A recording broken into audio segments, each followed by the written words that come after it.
What sort of return should you expect from your 401k? How much performance should you expect on in a typical year? Really high, really low, match the stock market, beat the stock market, lower than the stock market? What should your return expectations be? I've got that perspective coming up.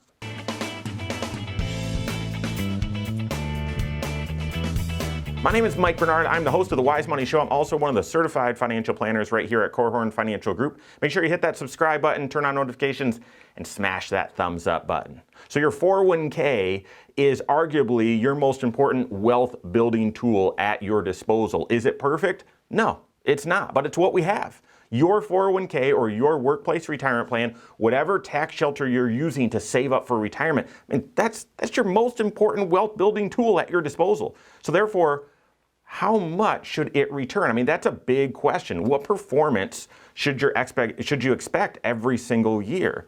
And really the question, we're going to start basic and then get into some nerdy details. But the question is really, well, your expectations should be aligned with the ingredients, with the investment choices you select within your 401k. That's really what it is. And so take, for example, we're baking cookies, right? I'm not a baker, but I think you'll agree this analogy works. And if my main ingredient is chocolate chips, I should expect that cookie is going to taste like chocolate chips. If my main ingredient is sugar and no chocolate chips, I should expect that cookie is going to taste like sugar. If I mix in, oatmeal and raisins, I should expect that cookie to taste terrible. Those are terrible. It's the worst cookies ever. I'm just kidding. But right, I'll end up with an oatmeal raisin cookie. If I throw it all in there, then I'm going to have an everything bagel sort of thing, right? So the end result, your expectation should match the ingredients that you use. Your end result expectation should match the ingredients that you use. It's more complicated and not nearly as fun as baking cookies. It's more complicated in the 401k because, gosh, those expectations can vary wildly every single month, every quarter, every year. And so, so this is really a question of how should you align your 401k? How should you invest your 401k? And that's a personal financial planning question, not just an investment question. It's a financial planning question because the risk or the investment mix that you choose needs to be consistent with your entire financial life, the goals you're trying to achieve, how much you're funding, what your other investment options are, how your other accounts are invested. So you got to work with your certified financial planner. But right now, working on expectations. So,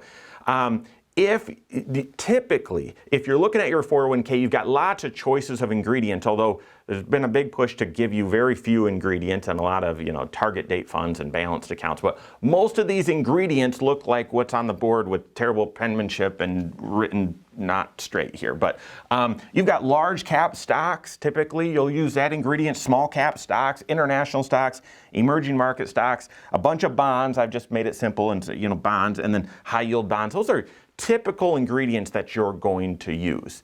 And the percentage or the ratio, how much you put here versus down here or whatever, that's going to influence your expectations. So going back to the cookie example, if I put a bunch of chocolate chips in there and then one peanut butter chip, the cookie's going to taste mostly like chocolate chips, right? You might get a little flavor of peanut butter in one bite. That's it, right? So if you use 99% up here and you've got 1% in bond, yeah, you should expect this. So really this question about your expectations is more so a question of what do these types of investments return over a long period of time? Okay, that's really what it should be. And then just an awareness, again, of what tools am I using within, what are my ingredients? And then again, the bigger picture question is, are those the right tools? Am I using the right ingredients? Okay, so we'll come back to that again. But all right, take a look at this chart. So this is often called the Callan chart or the investment quilt or whatever, but it basically takes a look. This one looks at the past 15 years and different broad investment ingredients, broad investment categories, asset classes, and how they've performed. Way over on the right, you're going to see two columns on the far right, and it's showing the annual, the second in from the right, shows the annual return over that time period, over those past 15 years. This gives us some indication. 15 years, that's a long period of time. Some indication of what our expectation should be. However, in the investment world, 15 years still doesn't do it justice. I mean, 30, 40, 50 years, that's where our returns, our expectations should really come from. But this 15-year period, let's work on that. So for large capital stocks, on average, they've done, what, say 9.9%? So let's just call that 10%, okay? Small capital stocks, those have done 8.9, so let's just call that 9%. International stocks are way down the list. Unfortunately, they've returned about 5% on average per year. Emerging market stocks, where are those at? That's 7%, 6.9%. Bonds, they call those fixed income, 4.5%. And then high yield bonds up there, 7.5%, okay? So depending on your ingredients and the proportion you use of each of these ingredients, that will influence what your return expectation should be. But then let's go back to this chart. That's what the return expectations have been. That's what's actually happened over the past 15 years. But look at any given year.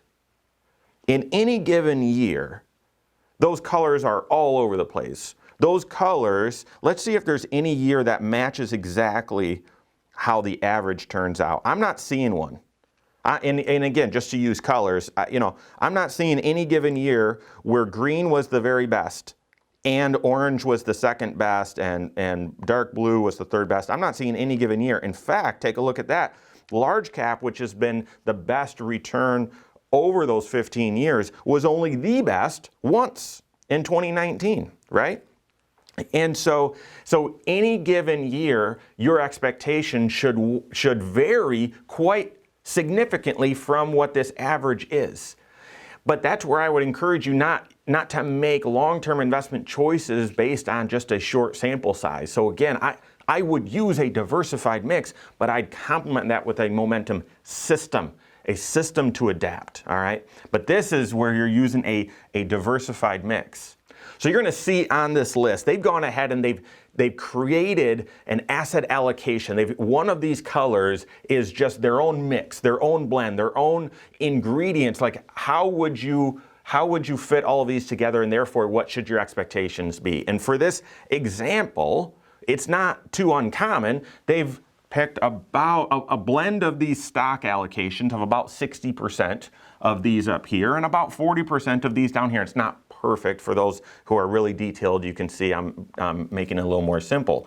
But about a 60% stock that's diversified between large, small, international, emerging markets, and 40% bond, how that's returned over time is about 6.7%. So about 6.7% per year for the past 15 years. That's where I'd start your expectations. Now, if you're just using U.S. stocks, okay, that you should expect about a 10% rate of return, but not each and every year. It should be over a long period of time, okay? And on any given year, and we're not going to get into those details here, but in any given year, there's a high likelihood that you're going to see a plus 30 all the way down to a minus 10. Okay, so plus 30 or minus 10, those are two standard deviations away from that. Oh my goodness, I just lost most of you for any given category. But if you're using a broad blended mix, somewhere between 6.7, I often tell people, if you're using a broad mix, should be around 8%. Now this is different than what Dave Ramsey says. A good growth mutual fund should give you 12% a year. I don't know where he gets that from. A lot of that comes from, well, if you're just using small cap or mid cap, over time those average about 11 and change. But I would never recommend you just grab one of these and let it ride. Be diversified and have a momentum strategy that complements it. So I typically tell people about 8% if you're mixing it up.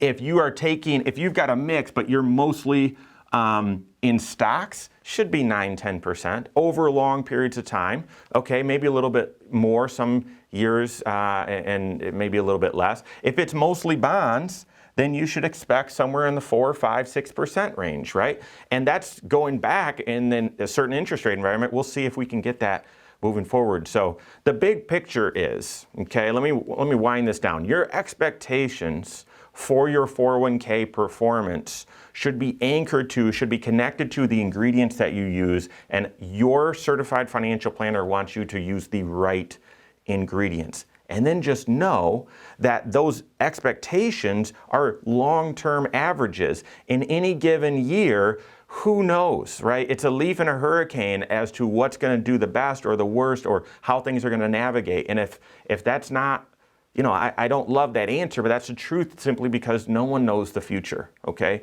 And so you've got to work with your certified financial planner, make sure you're getting the right mix here. So often we meet with people where they say, yeah, I don't have a good 401k. My 401k stinks. And we look at the investments they're using and they're just using cash or money market. And it's like, well, yeah, no wonder it stunk because the ingredient you've chosen to use is just water.